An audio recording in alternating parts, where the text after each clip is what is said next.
사도행전 10장입니다. 9절부터 16절까지 찾으셔서 다 일어나십시오. 사도행전 10장 9절부터 16절까지 있는 말씀.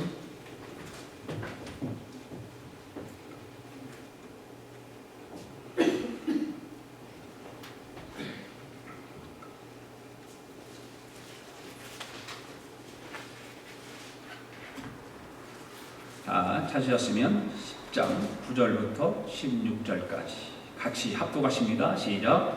이튿날 그들이 길을 가다가 그 성에 가까이 갔을 그때에 베드로가 기도하려고 지붕에 올라가니 그 시각은 제6시더라. 그가 시장하여 먹고자 하매 사람들이 준비할 때에 황홀한 중에 하늘이 열리며 한 그릇이 내려오는 것을 보니 큰 보자기 같고 내 귀에 매어 땅에 들이었더라. 그 안에는 땅에 있는 각종 네 발 가진 짐승과 기는 것과 공중에 나는 것들이 있더라. 또 소리가 있으되 베드로야 일어나 잡아먹어라 하거늘 베드로가 이르되 주여 그럴 수 없나이다. 속되고 깨끗하지 아니한 것을 내가 결코 먹지 아니하였나이다 하는데 또 두 번째 소리가 있으되 하나님께서 깨끗하게 하신 것을 네가 속되다 하지 말라 하더라. 이런 일이 세 번 있은 후에 그 그릇이 곧 하늘로 올려져 가니라. 아멘. 앉으시면서 인사하십시오. 오늘도 함께 은혜 받기를 원합니다. 주의 사랑으로 사랑합니다. 할렐루야.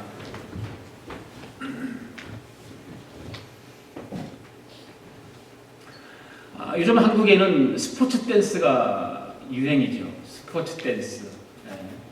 그래서 많은 사람들이 연세가 들은 사람들도 그 스포츠 댄스를 배워서 건강하게 살려고 많이 배우는 것 같아요. 근데 그 스포츠 댄스를 이렇게 보면 혼자서는 싱글도 있고 둘이서 같이 하는 혼성으로 하는 것도 있고 그렇습니다. 또 피겨 스케이팅 같은 것도 마찬가지예요. 피겨 스케이팅도 혼자서 하는 것들도 둘이서 해서 혼합으로 이렇게 둘이 호흡을 맞춰서 하는 그런 스케이팅도 있습니다. 그런데 사람들이 이런 것을 보면서 스포츠 댄스 같은 경우는 그냥 즐기려고 하는 것이 아니라 그것이 대회가 있어요. 전국 대회도 있고 세계 대회도 있고 그렇더라고요. 피겨 스케이팅도 마찬가지고요. 그런 대회들이 있어서 1등하고 2등하고 뭐 그런 등수를 매기고 올림픽에 가서 금메달도 따고 이런 일들을 합니다. 그런데 사람들이 이러한 것들을 보면서 그 스포츠 댄스라든지 피겨 스케이팅이라든지 이런 거를 고도의 난이를 보일 때 사람들이 깜짝 놀라죠. 깜짝 놀라면서 우리가 입에서 툭 튀어나오는 말이 무슨 말이에요? 와, 환상적이다. 이런 말들을 합니다. 멋있고. 그래서 그 환상적이다고 하는 말을 합니다. 또 그것뿐만 아니라 이렇게 부부들이 지금 앉아있지만 이 부부들이 정말 마음에 맞고 행복하게 잘 살고 다른 사람들이 볼 때 그 커플이 멋지게 보여요. 그러면 그런 커플을 보면서 우리는 뭐라고 하냐면 환상적인 커플이다. 이런 말들을 합니다. 그런데 우리가 이런 환상적인 커플, 환상적인 그런 뭐 피겨 스케이팅이라든지 아니면 스포츠 댄스라든지 이런 걸 보면서 우리가 환상적이다고 말을 하는데 저는 우리 교회 성도님들 부부 간에 그런 환상적인 커플들이 되었으면 참 좋겠어요. 그래서 사람들로부터 환상적인 커플이다라고 하는 말을 들을 뿐만 아니라 실질적으로 삶 속에서도 그런 환상적인 커플로 살아갔으면 참 좋겠다 그런 생각을 해봅니다. 또 교회 안에도 마찬가지입니다. 교회 안에서도 목사와 성도들이 뜻이 잘 맞아서 주님 오시는 그날까지 환상적인 교회로 성장해 나가면 얼마나 좋을까. 비록 우리 교회는 좀 작은 교회지만 그런 서로 마음이 맞고 하나가 되어서 정말 사람들이 볼 때 야, 저 교회는 정말 환상적인 교회야 라고 말할 수 있으면 얼마나 좋을까. 그런 소리를 듣는 교회가 되었으면 얼마나 좋을까. 우리가 사는 날 동안에 환상적인 가정을 이루고 환상적인 교회 생활을 하다가 이 다음 주님이 오시는 그날, 주님 앞에 서는 그날이 온다면 얼마나 좋겠습니까? 국어사전에 보니까 환상이란 이런 말을 했어요. 현실적 기초도 가능성도 없는 헛된 생각이나 공상이다. 또한 사상이나 감각의 착오로 말미암아 사실이 아닌 것을 사실로 인정하는 현상이다라고 되어 있어요. 환상이라고 하는 국어사전에 보니까. 또 환상적이란 무엇인가? 때가 생각 따위가 현실에서는 있을 수 없거나 헛된 것이라고 되어 있어요. 환상적, 환상과 환상적은 또 다르더라고요. 거의 비슷해요.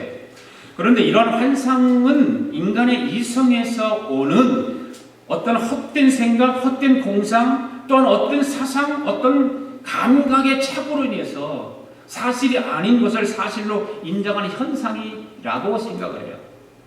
국어사전만 봐서는. 그런데 성경에 보면 이 신비한 환상을 체험한 사람들이 기록이 많이 있다는 거예요.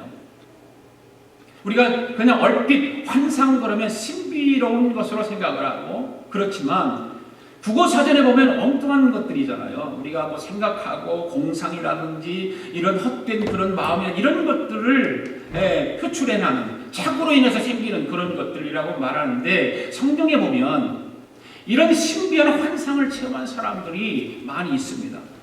요한계시록을 기록한 예수님의 제자인 사도 요한은 이 세상에서 일어날 일들을 하나님께서 환상을 보여주심으로 말미암아 계시한 것이 요한계시록 아닙니까?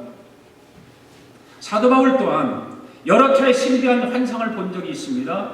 구약 성경에도 수많은 사람들이 이 신비한 환상을 체험한 것을 우리는 보게 되는 것입니다.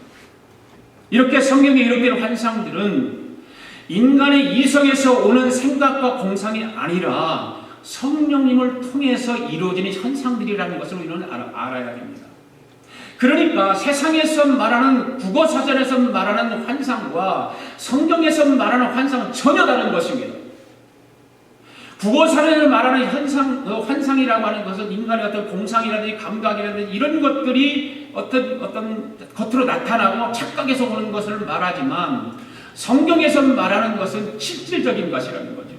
그것이 다른 거예요. 왜 그러냐? 바로 성령께서 우리에게 보여주시는 것이 실질적으로 나타나기 때문에 전혀 다른 것입니다. 그래서 오늘 우리도 얼마든지 성령님을 통해서 환상을 체험할 수 있고 하나님의 계시를 들을 수 있다고 말해요.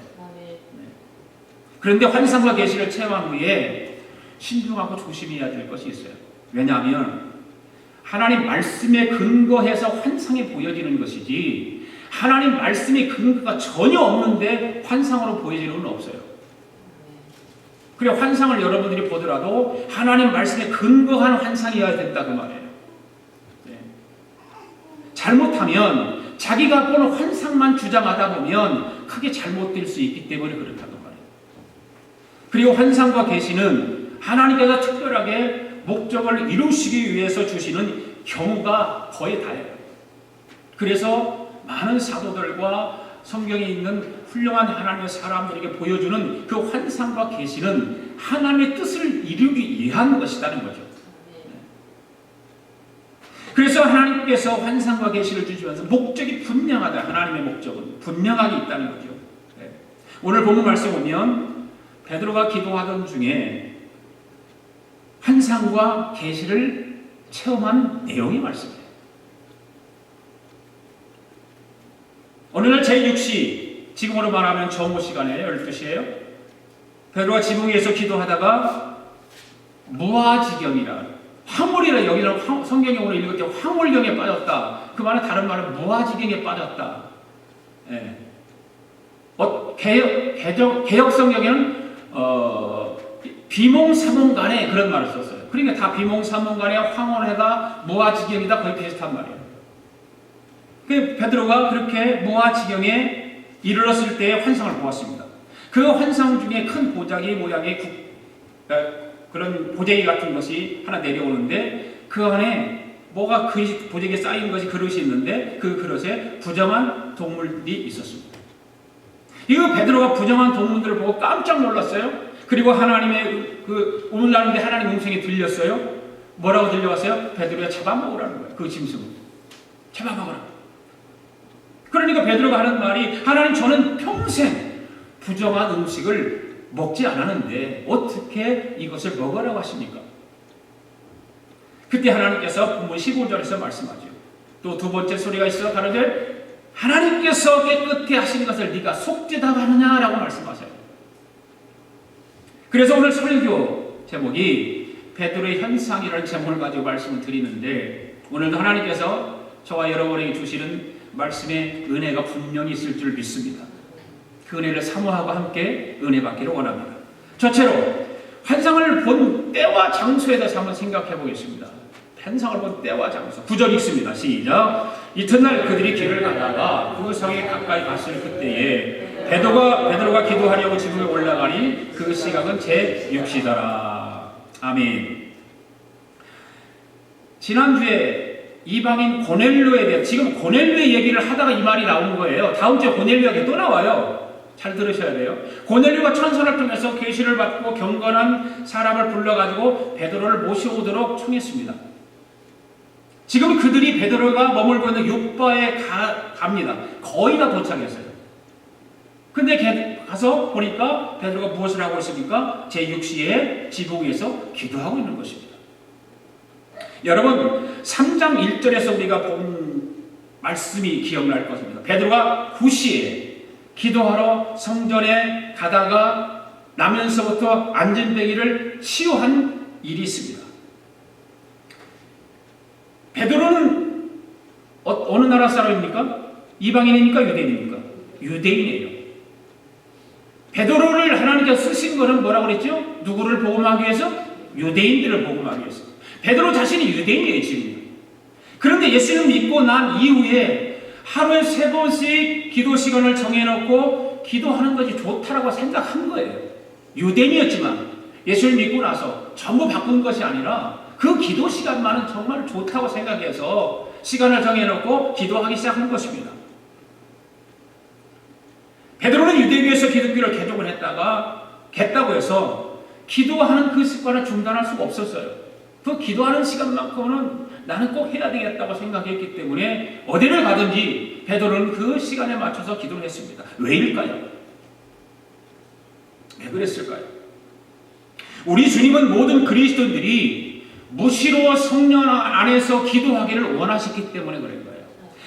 쉬지 말고 기도하라고 말씀을 하셨기 때문에 그래요. 무시로 성령 안에서 기도하는 것을 원하시고 좋아하셨던 우리 예수님, 그 예수님 말씀이 베드로의 마음에 와 닿았던 것이죠. 사랑하는 성도 여러분, 기도하는 시간을 많이 가지면 가질수록 좋은 것입니다. 아멘. 기도하는 시간은 많이 가지면 가질수록 좋은 것인데 우리는 그렇게 잘 안 되죠. 네? 기도를 많이 하면 할수록 나의 영적인 유익을 많이 얻게 될 뿐만 아니라 성령의 능력도 얻게 되는 것입니다. 할렐루야. 기도를 해봤어야 성령의 능력을 힘든지 아픈지 알지. 이 베드로는 그러한 사실을 알기 때문에 자기 집이 아닌 지금 요바에 있는 무두장이라고 하는 시몬의 집에 머무는 동안에 그곳에서 정해놓은 시간에 지금 기도하고 있는 거예요. 그렇게 기도를 쉬지 않고 자기가 정해놓은 시간에 기도하다 보니까 환상을 보게 되었고 하나님으로부터 계시를 받게 된 것입니다. 오늘 우리도 베드로의 기도를 본받아야 될 줄로 믿습니다. 10절 읽습니다. 시작. 그가 시장하여 먹고자 하매 사람들이 준비할 때에 황홀한 중에. 아멘. 베드로가 기도를 하는데 지금 무아지경에 빠졌어요. 기도하다가 무아지경에 빠졌습니다. 근데 배가 고프기 시작해요. 배가 고파오는 거예요. 그 배가 고픈 가운데도 무아지경에 빠졌으니까 기도하면서 그 무아지경에 빠진 가운데서 환상을 보게 된 거거든요. 여러분, 환상은 기도 중에 보인다는 걸 아십니까? 환상은 반드시 기도 중에 보이는 거예요. 고넬료도 제9시에 기도하다가 환상을 보았지 않습니까? 베드로가 환상을 본 것도 제6시 기도 시간입니다. 사도 요한이 요한계시로 기록된 그 엄청난 환상과 계시를 받은 것도 요한이 반모섬이라고 하는 곳에서 하나님 앞에 엎드려 기도하던 중에 환상을 통해서 본 것을 기록한 거예요. 바울이 하나님이 계신 천국에 올라가서 환상과 계시를 받은 것도 기도할 때 보았어요. 성경의 환상을 본 모든 사람들은 기도하다가 환상을 보고 하나님의 계시를 받았다고 하는 것을 믿으시기 바랍니다. 요엘 선지자는 말세 많은 사람들이 성령이 충만하여 환상을 보게 될 것이라고 예언하고 있잖아요. 요엘서 2장 28절을 읽어볼까요? 시작. 그 후에 내가 내 영을 만민에게 부어주리니 너희 자녀들이 장래일을 말할 것이며 너희 늙은이는 꿈을 꾸며 너희 젊은이는 이상을 볼 것이다. 이상이라고 하는 말이 환상이에요. 환상을 볼 것이다. 여러분, 우리 하나님은 말씀하십니다. 내가 모든 사람에게 나의 영을 부어주겠다는 것입니다. 너희 아들, 딸은 예언할 것이고 노인들은 꿈을 꿀 것이고 젊은이들은 환상을 볼 것이다. 네. 여러분, 지금도 기도를 많이 하면 신비한 영적인 체험을 하게 된다는 것을 믿으십니까? 네. 환상도 볼 것이고 하나님의 계시도 받을 거예요. 제 얘기를 좀 하겠습니다. 저는 기도하다가 그런 영적인 체험을 한 경험이 있습니다. 언젠가 제가 아마 이 얘기 했을 거예요. 저기 앉아있는 홍기현 집사 얘기예요. 이 아이가 태어나면서부터 이 목 안에 목젖 끝에 콩알만한 혹이 붙어 있었어요. 엄마가 아이가 우는 걸 보고 발견했습니다. 돌이 아마 안 됐을 거예요. 그때가 돌이 막 지난가 안 됐나 기억이 지금 없어요. 안 지난 걸로 알고 있어요. 그래서 깜짝 놀래. 엄마 마음이 얼마나 아프겠어요. 그래 아이를 부둥켜 안고 그 위아래에 고려병원이라는 곳이 있었는데 그거에 가서 확인을 해봤는데 너무 어려서 수술을 못 한대요. 한 3살 정도 지나야 가능하대요. 그래서 아이를 안고 집으로 왔습니다. 그런데 그때 제가 기도원에 가서 기도해야 될 일이 있었어요. 친구 문제 때문에. 그래서 모살리 금식기도원에 가서 일주일을 작정을 하고 하나님 앞에 기도하기로 생각을 하고 그 일로 인해서 기도원에 올라갔습니다.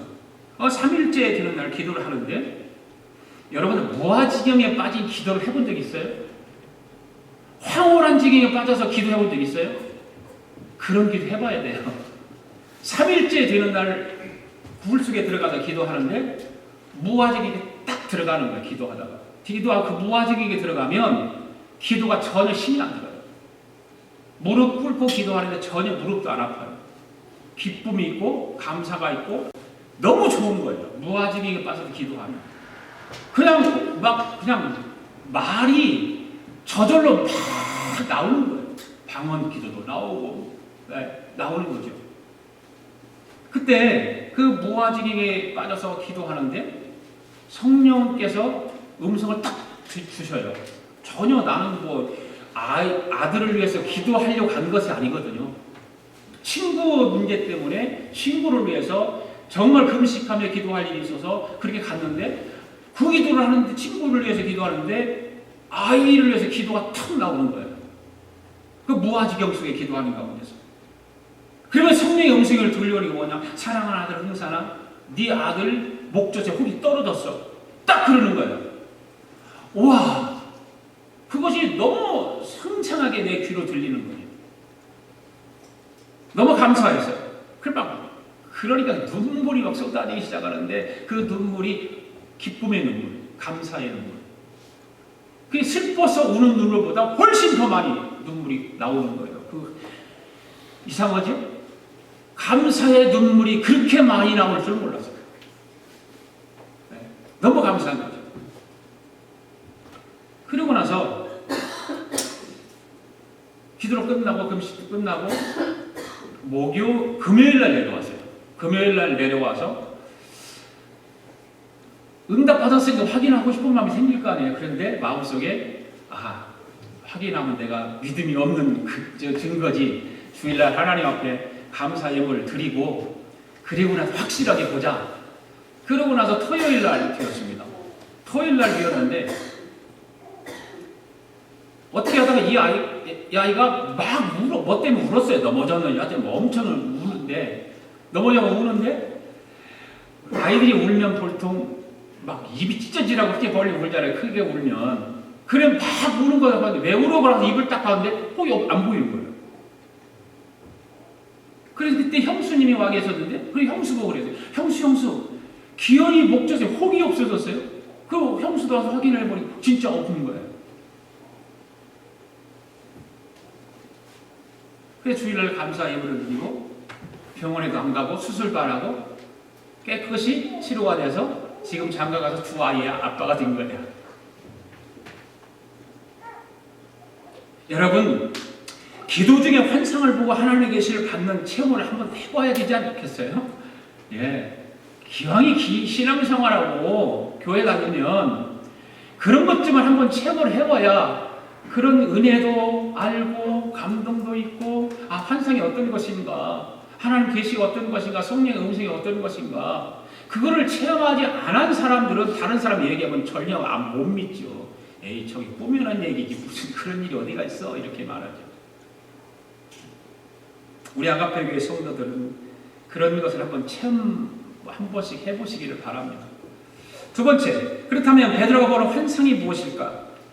11절 읽습니다. 시작. 하늘이 열리며 한 그릇이 내려오는 것을 보니 큰 보자기 같고 내 귀에 매어 땅에 들이었더라. 자, 여러분, 환상의 내용을 한번 봅시다. 하늘문이 열렸습니다. 여기서 하늘문이 열렸다고 하는 것은 좋은 현상이잖아요. 하늘문이 열렸는데 얼마나 좋은 현상입니까? 마태복음 3장 16절 한번 봅시다. 하늘문이 열리는 것들이 성경 구절이 몇 개 있어요. 시작. 예수께서 침례를 받으시고 곧 마태복음 3장 16절 없어요? 네. 제가 읽어드릴게요. 마태복음 3장 16절 예수께서 침례를 받으시고 곧 물에서 올라오실 때 새하늘이 열리고 하나님의 성령이 비둘기같이 내려 자기 위에 임하심을 보였더라. 하늘문이 열렸다. 그 다음에 사도행전 7장 55절 56절 스데반의 이야기입니다. 없어요? 있어요? 사도행전 7장 55절 56절 시작. 스데반이 성령 충만하여 하늘을 우러러 주목하여 하나님의 영광과 및 예수께서 하나님 우편에 서신 것을 보고 말하되 보라 하늘이 열리고 인자가 하나님 우편에 서신 것을 보라노라. 스데반이 유대인들보다 돌에 맞아서 순교할 때 그가 눈을 들어본 적 하늘이 열렸다라고 하는 기록이 있습니다. 하늘문 열렸습니다. 또한 계시록 19장 11절 시작. 또 내가 하늘이 열린 것을 보니 보라 백마와 그것을 탄 자가 있으니 그 이름은 충신과 진실이라. 그가 공의로 심판하며 싸우라. 하늘문이 열렸다. 하늘문이 열린 걸 보니까 백마 탄 자가 나타났다. 사도 요한이 기도하다가 보았어요. 무엇을 보았습니까? 하늘을 보았습니다. 무슨 일이 생겼습니까? 하늘문이 열렸어요. 그리고 심판하실 예수 그리스도를 볼 수 있었던 거예요. 창세기 18장 10절에도 보면 야곱 빈들에서 홀로 잠을 잘다가 하늘문이 열리고 하나님의 사자들이 사다리로 오르락내리락 하는 광경을 보았어요. 하늘문이 열렸다. 열왕기상 18장에도 보면 엘리사가 갈멜산에 올라가서 엎드려 기도할 때 굳게 닫혔던 하늘문이 열리고 비가 내렸다는 말이 있어요. 하늘문이 열렸다고 하는 거. 오늘 우리가 하늘문이 열렸다라고 이야기를 하고 있어요. 또 말라기 3장에서도 보면 11조 얘기가 나오거든요. 우리가 온전한 11조를 하나님께 바치면 하나님께서 하늘문을 열어서 풍성한 복을 주시겠다 약속을 해요. 하늘문이 열리는 것. 베드로가 환상 중에 본 하늘문이 열리는 역사가 오늘 저와 여러분에게 있기를 축복합니다. 네.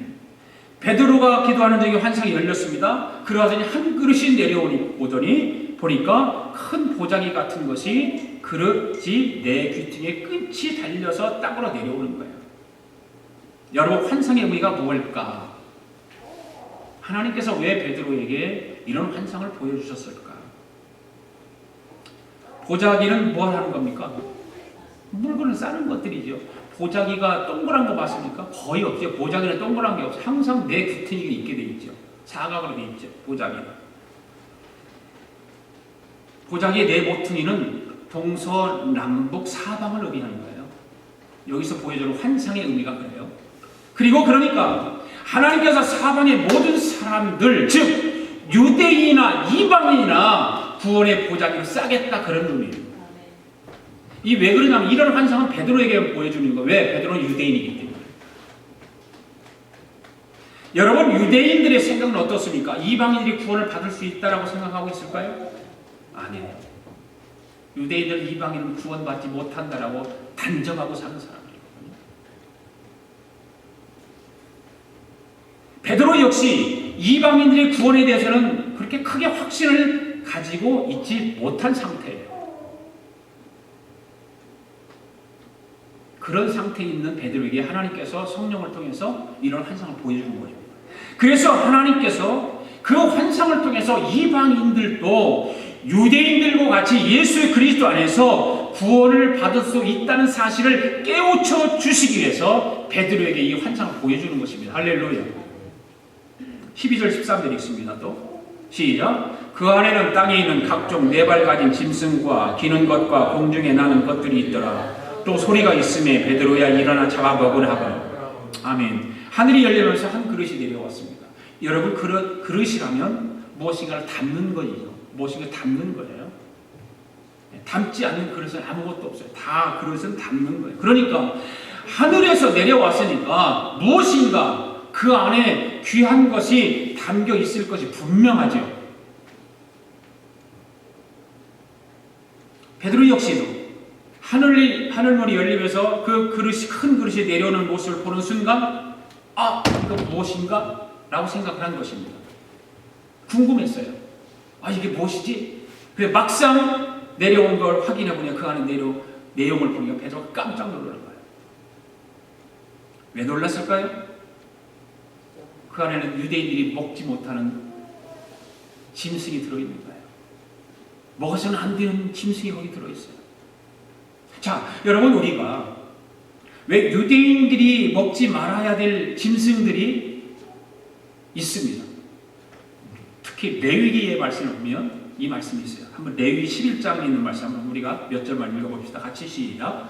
모든 짐승 중 굽이 갈라져 쪽발이 되고 새김질하는 것이 너희가 먹되 새김질하는 것이나 굽이 갈라진 짐승 중에도 너희가 먹지 못할 것이 이러하니 낙타는 새김질을 하되 굽이 갈라지지 아니하였으므로 너희가 부정하고 사방도 새김질을 하되 굽이 갈라지지 아니하였으므로 너희에게 부정하고 토끼도 새김질을 하되 굽이 갈라지지 아니하였으므로 너희에게 부정하고 돼지는 굽이 갈라진 쪽발이로되 새김질을 못함으로 너희에게 부정하니 너희는 이러한 고기를 먹지 말고 그 죽음도 만지지 말라. 이것들은 너희에게 부정하냐.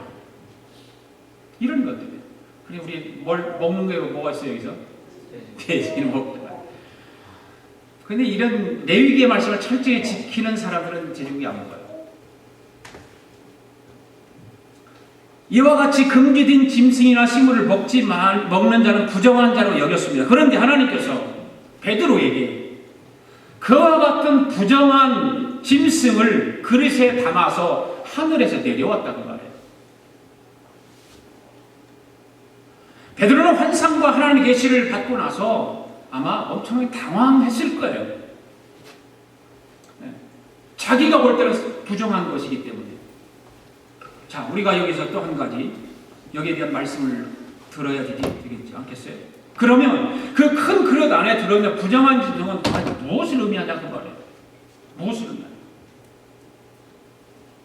이 답은 바로 유대인들이 무시하고 깔보고 부정하게 생각하는 이방인들을 말하는 거예요. 이방인들. 다음 주에 설교를 들을 때 왜 이거를 보였는가 그거 다음 주에 이제 그게 해결돼요. 그런데 하나님께서 그걸 잡아먹으라고 하는 거예요. 그들을 이해하고 받아들이라는 거죠. 네. 이방인들을 이해하고 받아들여라. 너희들만 우월기에 빠져서 너희들만 구원받았다고 하지 말고 이방인들도 구원받을 수 있어. 그들을 받아줘야 되고 그들에게 복음을 전해서 예수 그리스도인으로 삼아야 된다는 걸 보여주는 거예요. 우리나라 대통령 선거철이 되면 그 대통령이 출마하는 사람들마다 하는 말이 있죠. 내가 대통령이 되면 천대받고 무시당하는 사람이 없는 나라를 만들겠습니다. 내가 대통령이면 모든 사람이 인정받고 골고루 잘 사는 나라를 만들겠습니다. 이런 선거운동을 합니다. 그냥 모든 사람들은 그런데 여러분 하나님의 형상을 따라 지음받은 귀한 존재들이에요. 귀한 존재들이에요. 그러니까 사람이 사람을 멸시하고 천대한다고 하는 것은 하나님이 볼 때는 큰 죄잖아요. 우리는 어떻게 생각할지 모르지만 우리는 그냥 적당하게 넘어가게 생각하고 말할 수 있는데 하나님 볼 때는 큰 죄입니다. 바로 유대인들이 이방인들을 멸시했어요. 그러나 하나님께서는 예수 그리스도 안에서 모든 사람이 구원을 받을 수 있게 해 주셨습니다. 아멘. 오늘 우리가 깨닫고 들어야 할 말씀은 사람에 대한 편견을 버리고 모든 사람을 사랑할 수 있어야 된다 그 말이에요. 서로 사랑하며 살아가는 우리 아가페 교회 성도들 되길 바랍니다. 네. 마지막 세 번째로, 그렇다면 환상과 계시에 대한 바울의 반응은 어떻게 나타났을까? 14절 읽습니다. 시작. 베드로가 이르되 주여 그럴 수 없나이다. 속되고 깨끗하지 아니한 것을 내가 결코 먹지 아니하였나이다. 자, 성령님께서 베드로에게 그것을 잡아 먹으라고 했습니다. 그런데 베드로는 그럴 수 없다고 합니다. 거부하고 있습니다. 왜 베드로가 거부하고 있습니까? 하나님의 말씀 불순종하기 위해서입니까? 그런 것은 아니죠. 자기가 평생토록 지금까지 살아오면서 지켜온 율법의 규정을 어기지 않기 위해서 한 말이에요. 나는 그럴 수 없습니다. 어떻게 속되고 부정한 것을 내가 먹습니까? 이 말입니다. 자기가 지금까지 지켜온 유대인으로서 지켜왔던 그것을 지키기 위해서. 베드로는 지금까지 살아오면서 율법이 금하고 있는 속되고 더러운 것을 먹어본 적이 없어요. 자기의 신앙생활 자부심을 가지고 그래서 있었던 거예요. 그런데 부정한 것을 먹으라고 하니까 그럴 수 없다라고 대답을 한 것입니다. 여러분, 사람이 자기 습관 고치는 것, 자기 편견을 버린다고 하는 건 쉬운 거 아니에요. 전통적으로 내려온 거 지키는 거 그거 버리고 지켜왔는데 그걸 버린다는 거 쉽지 않아요. 예를 들어 조상적부터 지켜 내려온 전통을 뜯어 고친다고 하는 거 쉽습니까? 어려워요. 여러분들이 가지고 있는 습관이 있어요. 습관. 그거 고치는 거 어려워요. 어느 산골에 형제가 살고 있었어요. 그런데 이 형제가 소 한 마리가 있었는데 그 소 한 마리를 이제 길들여서 잘 농사를 짓고 하려고 했어요. 그 소를 그래서 길들이기 위해서 형이 소의 곡비를 잡고 앞에서 끌고 가고 동생은 뒤에서 쟁기를 잡고 밭을 가기 시작하는 거예요. 쟁기를 잡은 동생이 앞을 보고 형에게 한 말이, 형! 이리 가! 형! 저리 가! 뭐 그렇게 이제 말을 하면서 갑니다. 하루가 지나갔어요. 며칠이 지나갔어요. 이렇게. 얼마 후에 동생이 혼자서 그러면 밭을 한번 가려보기 위해서 그 소를 데리고 멍이를 씌워놓고 혼자서 밭을 가려고 소를 가지고 가면서 이랴 그러니까 소가 절대 가지 않는 거예요. 왜 그럴까요? 훈련을 받을 때 무슨 소리만 들었어요? 형 이리 가! 형 저리 가! 이 소리만 들은 거예요. 그러니까 소가 절대 움직이지 않습니다. 동생이 그렇구나. 그 소리를 향해서 형 이리 가! 형 저리 가! 그러니까 소가 가더라는 거예요. 무서운 거예요. 습관, 편견, 이거 무서운 거예요. 또 한 가지 여러분에게 한 이야기를 하나 하겠습니다. 어느 날 버나드 쇼가 영국 사회를 관찰하다가 한 가지 사실을 발견한 게 있는데 그것은 뭐냐면 미켈란젤로의 작품을 좋아하는 사람들은 절대로 로댕의 작품을 좋아하지 않는답니다. 네. 그 편견을 깨려고 그래서 파티를 열고 미켈란젤로의 작품을 좋아하는 사람을 초청을 했습니다. 그리고 만찬을 마칠 때쯤 버나르쇼가 나와서 마이크를 잡고 하는 말이, 여러분, 제가 여러분들의 귀한 작품을 하나 보여주겠습니다. 그리고 작품 하나를 내놓았습니다. 여러분, 이 작품 멋지죠? 이 작품은 로댕이 작품입니다. 딱 그 말을 떨어지자마자 객석에서 혹평들이 나오기 시작합니다. 아이, 색깔이 저 모양이야. 저 뭐 도구가 저래. 무슨 저 그림이 저렇게 생겼어. 막 평이 나오는 거예요. 막 그림을 남도질을 하는 거죠. 이 버나더스가 다시 마이크를 잡고서 당황한 표정을 지으면서, 여러분, 제가 실수했습니다. 그만 작품을 잘못 가지고 나왔습니다. 이것은 로댕의 작품이 아니라 미켈란젤로의 작품입니다. 라고 딱 선포를 하니까 그 장래가 갑자기 조용해지는 거예요.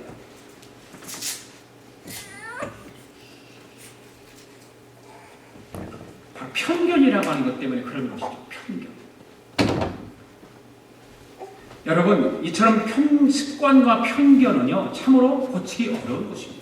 베드로는 어려서 부정한 음식을 먹지 않는 습관과 편견을 가지고 있었습니다. 이런 습관과 편견이 전통이라고 생각했습니다. 그러한 베드로에게 그 전통을 무시하고 잡아먹으라고 하니까 당연히 나는 그럴 수 없습니다라고 말할 수밖에 없는 거죠. 그런데 여러분, 여기 베드로의 잘못이 있죠. 조상적부터 내려오는 전통을 지키려다가 직접 환상을 통해서 들려오는 하나님의 말씀을 어기려 했다는 거죠. 그 전통 때문에, 습관 때문에, 편견 때문에 하나님으로부터 들려오는 계시의 말씀, 환상을 무시하려고 했다는 거죠. 전통도 중요하고 율례도 중요하지만 하나님의 말씀이 더 중요한 줄 믿습니다. 하나님의 말씀을 거역하고 순종하지 않은 것은 잘못입니다. 오늘 우리에게도 이런 습관과 편견에 매여서 하나님의 말씀을 거역하는 일이 있어서는 안 될 줄로 믿습니다. 마지막 15절 16절 있습니다. 시작. 또 두 번째 소리가 있으되 하나님께서 깨끗하게 하신 것을 네가 속되다 하지 말라 하더라. 이런 일이 3번 있은 후에 그릇이 곧 하늘로 올려져 가니라. 아멘. 여러분, 베드로가 환상 중에 보여준 것이 무슨 뜻인지 알았다면 거부하지 않았겠죠. 베드로는 환상 중에 숨겨진 영적인 비밀을 깨달아 알았다면 하나님의 음성에 거역하지 않고 순종했을 거예요. 왜냐하면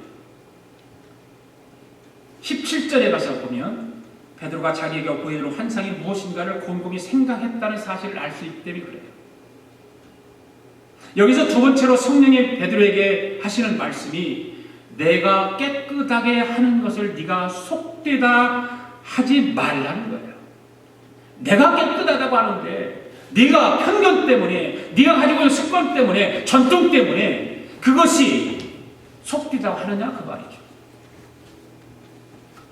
왜 성령이 재차 이런 말씀을 하셨을까요? 바로 이 말은 이런 것이죠. 이제 이방인들은 더 이상 너희가 생각하는 것처럼 부정한 존재가 아니다는 것을 알려주기 위해서 그런 거예요. 너희들이 그동안에는 이방인들을 향해서 멸시하고 천대하고 그들을 무시해왔는데 이제는 이방인들이 그렇게 너희들에게 무시당하고 천대하고 그럴 존재들이 아니라는 것입니다. 우리 구주 예수 그리스도께서 십자가에 못 박혀 죽으심으로 모든 사람들이 구원을 얻을 수 있기 때문입니다. 누구든 예수를 구주로 시인하고 믿으면 구원을 받기 때문입니다. 예수님은 유대인들뿐만 아니라 이 세상의 모든 사람들의 죄를 인하여 십자가에 못 박혀 죽으셨습니다. 믿습니까? 하나님은 이 사실을 깨닫게 하시기 위해서 3번씩이나 같은 말씀으로 베드로에게 환상을 보여주는 거예요. 그 전통적인 것이, 습관적인 것이, 편견적인 것이 베드로에게 꽉 차있기 때문에 한 번만 보여주면 그 실천이 안 될까 3번씩이나 보여주면서 그 베드로의 편견을 깨는 겁니다. 베드로의 습관을 무너뜨리는 것이고 그 전통적으로 가져왔던 유대인의 습관을 무너뜨리는 거예요. 오늘 우리는 어떨까요? 한번 생각해 보기를 바랍니다. 유대인들이 부정하게 여기는 것들이 하늘에서 내려왔다는 것과 이 부정한 것이 다시 하늘로 올려갔다는 것은 분명히 충격적인 것입니다. 그러나 그것은 바로 유대인들이 부정하게 여기는 이방인들도 예수님을 구세주로 영접하고 믿으면 하나님의 나라에 들어갈 수 있다는 뜻입니다. 할렐루야. 오늘 우리 가운데 베드로와 같이 사람에 대한 편견을 가지고 있다면 버려야 합니다. 그리고 치유받아야 됩니다. 이렇게 이 편견을 어떻게 이렇게 그 편견을 치유받을 수 있을까요? 그것은 하나님의 시각이 회복되어야 돼요. 사람의 시각이 아니라 하나님의 시각으로 우리는 회복되어야 됩니다. 사람을 볼 때 조상들이나 남들이나 친구들이 그를 어떻게 보냐로 보지 말고 하나님이 어떻게 보느냐를 봐야 된다 그 말이죠.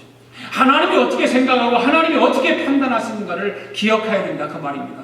과거에 그가 형편없는 사람이었어도 그가 지금 하나님 앞에 어떻게 서 있는가 하는 것이 중요하지 않겠습니까?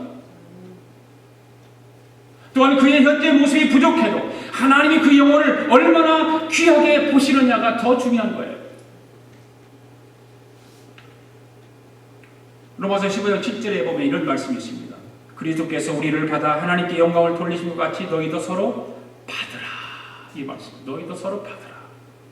하나님 우리를 받으실 때 우리가 깨끗하고 하나님을 잘 섬겨서 받았을까요? 우리를 구원해 주시는데 우리가 깨끗하고 정결하고 그렇다고 해서 우리를 그렇게 생각하고 우리를 구원해 주셨을까요? 하나님을 알지 못하고 죄 가운데 있을 때 하나님은 우리에게 찾아오신 거예요. 우리를 구원해 주셨어요. 그게 하나님의 은혜입니다. 그처럼 하나님의 시각과 하나님의 마음과 하나님의 생각으로 주변 사람을 볼 수 있기를 바랍니다. 그러면서 편견을 버릴 수 있다면 하나님의 축복도 뒤따르지 않을까요? 혹시 지금 여러분 마음속에 믿고 싫은 사람이 있습니까?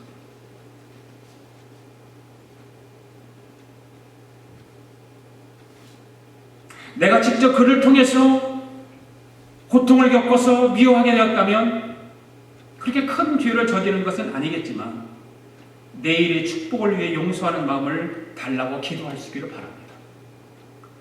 남의 말을 듣거나 분명하지 않는 이유로 미워하는 것이라면 그 죄는 큰 죄이기 때문에 편견을 버릴 수 있는 힘과 지혜를 달라고 기도하십시오. 그처럼 모든 사람을 항상 하나님의 시야로 바라볼 수 있는 믿음과 사랑을 가지고 이 한 주간도 승리하며 살아가는 저와 여러분 되기를 바랍니다. 기도하겠습니다. 하나님 아버지, 오늘도 귀하신 하나님의 말씀을 듣게 하시고 깨닫게 하심을 감사드립니다. 부족한 저희들에게 은혜의 말씀으로 도전을 받게 하시고 베드로가 본 환상을 통해서 많은 것을 알게 하시고 영적인 말씀으로 말씀의 해석을 깨닫게 하심을 감사드립니다. 오늘 우리의 자신을 돌아보는 귀한 시간이 되어 우리를 구원해 주신 주님의 그 은혜를 항상 기억하며 내 안에 있는 고집과 이기적인 생각들 또한 편견들을 예수 그리스도의 십자가 앞에 내려놓을 수 있도록 성령님 오늘도 역사하시고 인도하여 주셔서 이 한 주간도 그러한 더러운 죄악과 싸워 이길 수 있도록 힘과 능력을 주시옵소서. 그래서 이 한 주간을 내 구주 되신 주님을 찬양하며 주님 행하신 일들을 기뻐하며 영원토록 주님을 사랑합니다라고 고백하며 살아가는 한 주간 되도록 은혜와 은총을 더하여 주시옵소서. 감사드리며 예수님의 이름으로 기도드립니다. 아멘. 우리 다 일어나셔서 함께 찬양 드리겠습니다.